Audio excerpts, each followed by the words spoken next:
అచ్యుతాపురంలో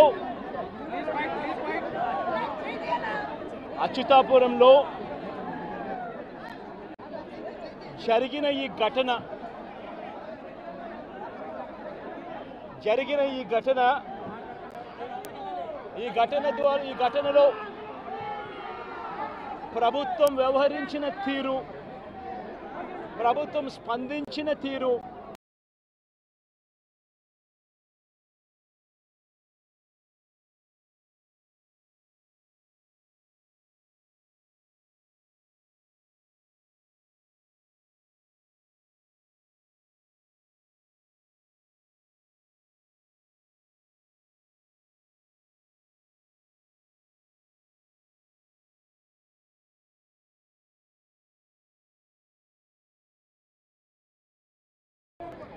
మరి మధ్యాహ్నం 2:20 ఈ ఘటన జరిగితే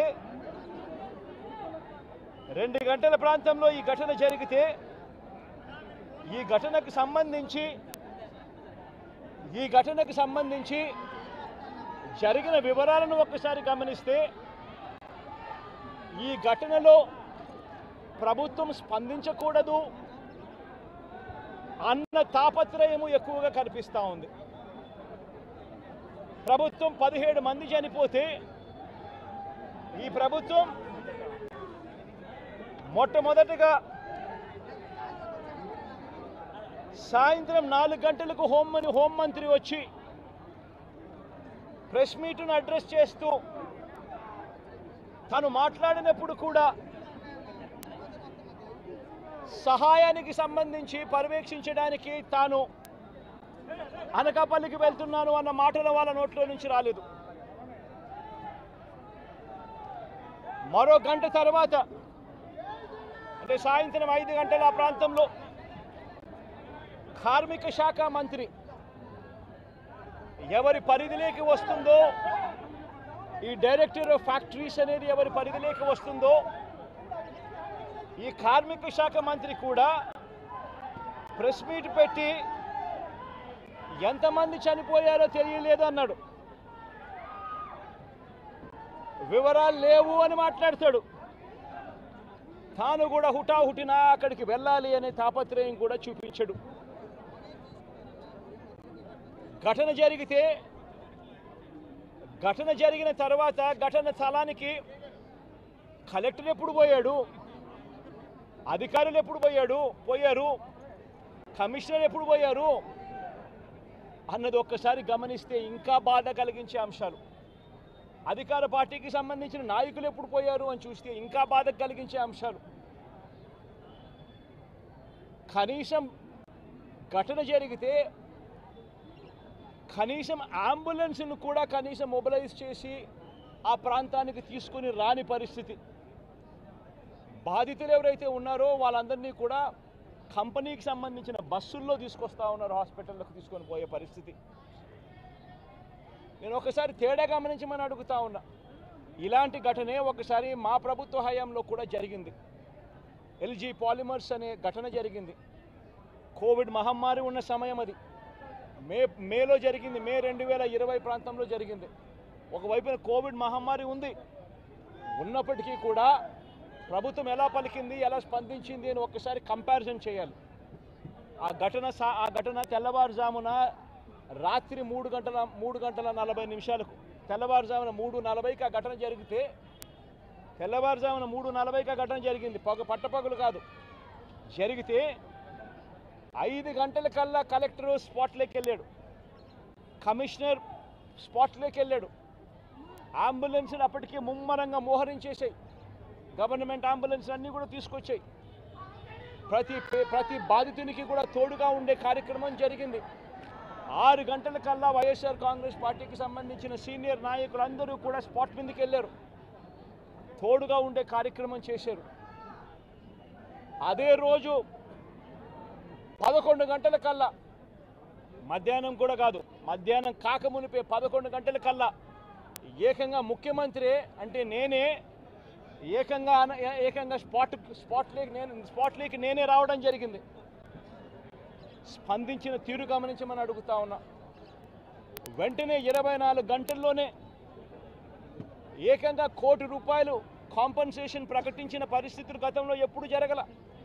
ఇట్లాంటి ఘటనలు జరిగినప్పుడు గవర్నమెంట్ ఎప్పుడూ కూడా రెస్పాన్సిబిలిటీ తీసుకొని గవర్నమెంట్ ఎప్పుడూ కూడా బాధితుల పట్ల సానుభూతితో ఎప్పుడూ వ్యవహరించలా. ఇంతగా వ్యవహరించిన పరిస్థితులు ఎప్పుడూ లేవు. మొట్టమొదటిసారిగా ₹1 కోటి కాంపన్సేషన్ ఇచ్చిన ఏకైక ప్రభుత్వం మొట్టమొదటగా వైఎస్ఆర్సీపీ ప్రభుత్వమే. మన ప్రభుత్వమే, జగన్ ప్రభుత్వమే ఇచ్చిందని కూడా చెప్పడానికి కూడా సంతోషపడతా ఉన్నాను నేను. ఇక్కడ 24 గంటల్లోనే ఏకంగా ₹30 కోట్ల అక్కడికి ఇమీడియట్లీ పంపించి బాధితులకు తోడుగా నిలబడడం జరిగింది. ఎవరైతే దెబ్బలు తగిలాయో, ఎవరైతే ఉన్నారో వాళ్ళని వెంటనే హాస్పిటల్లోకి చేర్పించడం, 3 రోజులు హాస్పిటల్లో ఉంటే ₹10 లక్షల మేర కాంపన్సేషన్ ఇవ్వడం, హాస్పిటల్లోకి జరిగిన మైనర్ ఇంజనీర్స్కి కూడా వెంటనే ₹3 లక్షలు ఇవ్వడం, హాస్పిటల్లోకి ఎవరు వచ్చినా కూడా చిన్న గాయాలతో వచ్చిన వాళ్ళకు కూడా ₹25,000 మేరకు వాళ్ళకు కూడా కాంపన్సేషన్ ఇచ్చి పంపించడం. ఏకంగా గ్రామాలకు కూడా 15,000 మంది 15,000 మంది నివాసం ఉంటా ఉన్న చుట్టుపక్కల ఉన్న 5 గ్రామాలకు సంబంధించి ప్రతి ఒక్కరికి కూడా మళ్ళీ ₹10,000 కూడా ఇచ్చి కూడా తోడుగా నిలబడిన పరిస్థితులు ఆ రోజుల్లో వైఎస్ఆర్ కాంగ్రెస్ పార్టీ ప్రభుత్వ హయాంలో జరిగాయి. నేను ఇక్కడ ఎందుకు చెప్తా ఉన్నాను అంటే, మనిషి ఒక ప్రభుత్వం అధికారంలో ఉన్నప్పుడు స్పందించే తీరు ఎలా ఉంటుంది అన్నది చాలా ఇంపార్టెంట్. ఈ ఘటనలు చంద్రబాబు నాయుడు గారు ఇక్కడికి వచ్చినప్పుడు ఆయన ప్రెస్ మీట్ చూసి ఆశ్చర్యపోయా. జగన్ హయాంలో జరిగే ఈ ఘటనలు అని చెప్పి చెప్తాడు, కానీ నేరాన్ని ఇక్కడ నుంచి డైవర్ట్ చేసే కార్యక్రమం చేస్తాడు. కానీ ఆశ్చర్యం ఏమిటంటే, చంద్రబాబు నాయుడు ఇంతకుముందు 2014 నుంచి 19 ఆయన ముఖ్యమంత్రిగా ఉన్నప్పుడు ఆయన హయాంలో జరగలేదా? ఈ ఘటనలు ఇటువంటివన్నీ ఎవరి హయాంలో అయినా కూడా జరుగుతాయి. కానీ జరిగినప్పుడు ఒక ప్రభుత్వం ఎలా స్పందిస్తూ ఉంది అన్నది మోస్ట్ ఇంపార్టెంట్ ఆస్పెక్ట్. ఒక ప్రభుత్వం అన్నది స్పందించేటప్పుడు ఎంపతి చూపించాలి, అంటే సానుభూతి చూపించాలి ప్రజల పట్ల, బాధితుల పట్ల. రెండోది ప్రభుత్వం చేయాల్సింది ఏమిటి అని అంటే రెస్పాన్సిబిలిటీ తీసుకోవాలి. ఈ రెండు కూడా ఆ రోజు వైఎస్ఆర్ కాంగ్రెస్ పార్టీ ప్రభుత్వం చేసింది. ఈరోజు చీఫ్ సెక్రటరీగా ఉన్న నీరబ్ ప్రసాద్ అనే వ్యక్తి ఎవరైతే చీఫ్ సెక్రటరీగా ఉన్నారో ఆయన ఆధ్వర్యంలోనే అప్పుడే ఒక హై లెవెల్ కమిటీ వేసి ఫ్యాక్టరీ సెక్యూరిటీని, పొల్యూషన్ కంట్రోల్ని, ఈ రెండింటినీ కూడా క్రోడీకరించి ఇటువంటి ఘటనలన్నీ కూడా పునరావృతం కాకుండా ఏ రకమైన రిఫార్మ్స్ తీసుకొని రావాలి అని చెప్పి ఆలోచన చేసి కమిటీ స్టడీ చేసి సిఫార్సు చేయమని చెప్పి కూడా ప్రభుత్వం కోరింది. నీరబ్ ప్రసాద్ అనే ప్రస్తుత చీఫ్ సెక్రటరీ గారు అప్పట్లో కమిటీ హెడ్గా ఉండి తాను కూడా రిపోర్ట్ కూడా ఇచ్చాడు. ఆ రిపోర్ట్ ఆధారంగా ఆగస్టు 2020లోనే జీవో కూడా ఇష్యూ చేసి ఒక ప్రాపర్ ప్రోటోకాల్ను తీసుకొని రావడం జరిగింది. ఆ ప్రోటోకాల్ ఏమిటి అని అంటే, అన్ని రెగ్యులేషన్స్ డిఫరెంట్ సైలోస్లో కాకుండా అన్ని క్రోడీకరించి ఒక చోటుకు తీసుకొచ్చే కార్యక్రమం జరిగింది. ఫ్యాక్టరీ సేఫ్టీకి సంబంధించిన ప్రోటోకాలు, పొల్యూషన్ కంట్రోల్కి సంబంధించిన ప్రోటోకాలు అన్నిటినీ కూడా కలిపి ఒక ప్రోటోకాల్ తీసుకొని రావడం జరిగింది. ఆ ప్రోటోకాల్లో ముఖ్యమైనది ఏమిటి అని అంటే, మొట్టమొదటిసారిగా ప్రతి కంపెనీ కూడా వాళ్ళకి సంబంధించిన సెల్ఫ్ కంప్లయన్స్ రిపోర్ట్ అనేది ఒకటి ఇవ్వాలి అనేది దాంట్లో ముఖ్య ఉద్దేశం. ఒకవేళ సెల్ఫ్ కంప్లయన్స్ రిపోర్టు తయారు చేసే కార్యక్రమంలో ఆ కంపెనీకి నైపుణ్యత లేకపోతే థర్డ్ పార్టీ అక్రిడిటెడ్ ఏజెన్సీని కూడా గవర్నమెంటు అందుబాటులోకి తీసుకొచ్చింది. వీళ్ళ ద్వారా మ్యాండేటరీగా ప్రతి కంపెనీ సెల్ఫ్ కంప్లయన్స్ రిపోర్ట్ అనేది మ్యాండేటరీగా ఇవ్వాలి. ఇచ్చిన తర్వాత ఆ కంప్లయన్స్ రిపోర్టు నిజంగా ఉందా లేదా, నిజంగానే వాళ్ళు ఇవన్నీ ఉన్నాయా లేదా, ఇవి కాక ఇంకా ఫర్దర్గా వాళ్ళు ఏమైనా చేయాల్సినవి ఏమన్నా ఉన్నాయా లేదా అన్నది నిర్ధారించడానికి కోసం ఒక కమిటీ ఇన్స్పెక్షన్ కూడా చేయాలి. ఆ కమిటీలో కూడా అన్ని డిపార్ట్మెంట్స్కి సంబంధించి, అంటే pollution control department, boiler security department, రియాక్టర్స్కి సంబంధించి, ఎలక్ట్రిసిటీకి సంబంధించి, ఫైర్కి సంబంధించి అన్ని డిపార్ట్మెంట్లు క్రోడీకరించి వాళ్ళు ఇన్స్పెక్షన్ కూడా చేస్తారు. చేసిన తర్వాత వాళ్ళు కంపెనీ యాజమాన్యానికి ఫర్దర్గా ఇవి చేయాలి అని చెప్పి ఒకవేళ ఏదైనా ఉంటే అవి కూడా వాళ్ళు ఐడెంటిఫై చేసి కంపెనీ యాజమాన్యానికి వాళ్ళు టైం ఇస్తారు, కంప్లై చేయండి అని చెప్పి. అది 15 రోజులు టైం ఇస్తారు. అంటే కంప్లయన్స్ రిపోర్ట్ వచ్చిన తర్వాత మళ్ళీ వీళ్ళు 1 మంత్ లోపల వీళ్ళు ఇన్స్పెక్షన్ చేసి ఇన్స్పెక్షన్ చేసిన రిపోర్ట్ వచ్చిన తర్వాత ఆ ఇన్స్పెక్షన్ రిపోర్ట్లో కంపెనీ ఫర్దర్గా ఏమైనా చేయాల్సి ఉంటే మళ్ళీ వాళ్ళకి 15 రోజులు టైం ఇస్తూ వీళ్ళు మళ్ళీ ఒక రిపోర్ట్ అనేది ఇస్తారు. ఆ ఇచ్చిన ఆ రిపోర్టును ఆ 15 రోజుల లోపల వాళ్ళు చేసేట్టుగా జాయింట్ కలెక్టర్ ఆధ్వర్యంలో ఒక జాయింట్ కలెక్టర్కి ఆ రెస్పాన్సిబిలిటీ ఫిక్స్ చేసి జాయింట్ కలెక్టర్ ఆధ్వర్యంలో ఆ ఇన్స్పెక్షన్లో వాళ్ళు చెప్పినవన్నీ జరిగాయా లేదా అని మానిటర్ చేసే రెస్పాన్సిబిలిటీ ఆ జేసీకి ఇస్తుంది. ఈ ప్రోటోకాల్ ఈ సిస్టమ్ ఉంది. ఇది ఒక రిఫార్మ్ కింద ఎల్జీ పాలిమర్స్ ఘటన జరిగిన తర్వాత నీరవ్ ప్రసాద్ గారి ప్రస్తుత చీఫ్ సెక్రటరీ గారు హై లెవెల్ ఆయన ఆధ్వర్యంలో హై లెవెల్ కమిటీ వేసిన తర్వాత ఆయన స్టడీ చేసిన తర్వాత ఆయన ఇచ్చిన సిఫార్సులతో ఈ జియో ఇష్యూ చేసి ఈ ప్రోటోకాల్ అనేది ఎగ్జిస్టింగ్లో ఉంది.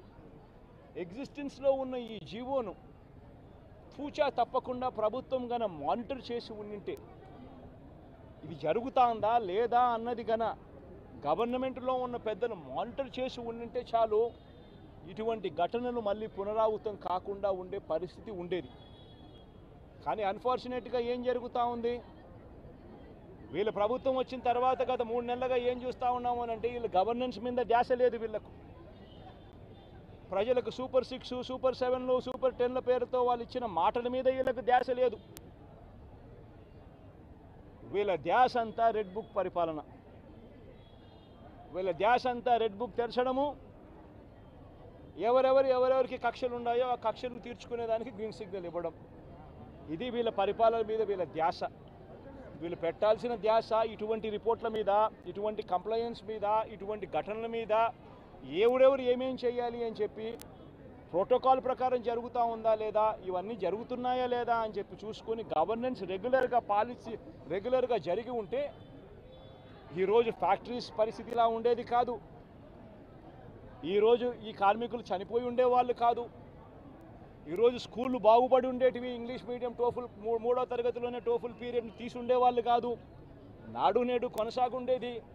గోరుముద్ద కార్యక్రమం బాగా జరుగుతూ ఉండేది. ఇవన్నీ కూడా జరుగుతూ ఉండేటివి. ఒకవైపున స్కూళ్ళు నాశనం అయిపోయాయి, మరోవైపున హాస్పిటళ్ళకి సంబంధించి జనవరి నుంచి రావాల్సిన బిల్లులు, జనవరిలో బిల్లులు ఏదైనా ఉంటే ఫిబ్రవరిలో ఆ బిల్స్ ప్రాసెస్ చేస్తారు, మార్చిలో ఆ బిల్స్కి సంబంధించిన పేమెంట్లు క్లియర్ చేస్తారు. ఆరోగ్యశ్రీ నెట్వర్క్ హాస్పిటల్స్కి సంబంధించి మార్చి 16వ తారీఖున కోడ్ వచ్చింది. ఇక అప్పటి నుంచి జనవరికి సంబంధించిన బిల్లులు పూర్తి జనవరికి సంబంధించినప్పటి నుంచి ఇప్పటిదాకా ఆరోగ్యశ్రీ బిల్లులు నెట్వర్క్ హాస్పిటల్లో ఇవ్వడం లేదు. ఆరోగ్యశ్రీ హాస్పిటల్కు బిల్లులు రావడం లేదు కాబట్టి ఏ పేషెంట్ అయినా హాస్పిటల్కి పోతే ఆ హాస్పిటల్లో ఆ పేషెంట్ డబ్బులు లేక కట్టలేని పరిస్థితిలో పేషెంట్ అధ్వానమైన పరిస్థితిలో బతుకుతూ ఉన్నాడు. పట్టించుకునే నాతుడు లేడు. పిల్లలకు సంబంధించిన ఫీజు రీయింబర్స్మెంట్ అనే కార్యక్రమం గతంలో వైఎస్ఆర్సీపీ ఉన్నప్పుడు ఏ రకంగా జరిగేది? ప్రతి 3 నెలలకు ఒకసారి, ప్రతి త్రైమాసికం అయిపోయిన వెంటనే ఆ త్రైమాసికం అయిపోయిన వెంటనే ఫీజు రీయింబర్స్మెంట్ కింద విద్యా దీవెన అన్నది ఆ తల్లుల ఖాతాల్లోకి జమ అయ్యేది. ఈరోజు 2 క్వార్టర్స్ అయిపోయాయి, 2 త్రైమాసికాలు అయిపోయాయి. జనవరి, ఫిబ్రవరి, మార్చు, ఏప్రిల్, మే, జూను. ఇప్పుడు 3వ త్రైమాసికం కూడా జూలై, ఆగస్ట్, సెప్టెంబర్ కూడా అయిపోవస్తూ ఉంది దాదాపుగా. ఇంతవరకు పిల్లలకు సంబంధించిన ఫీజు రీయింబర్స్మెంట్ బకాయిలు ఇంతవరకు రూపాయి కూడా ఇవ్వాల.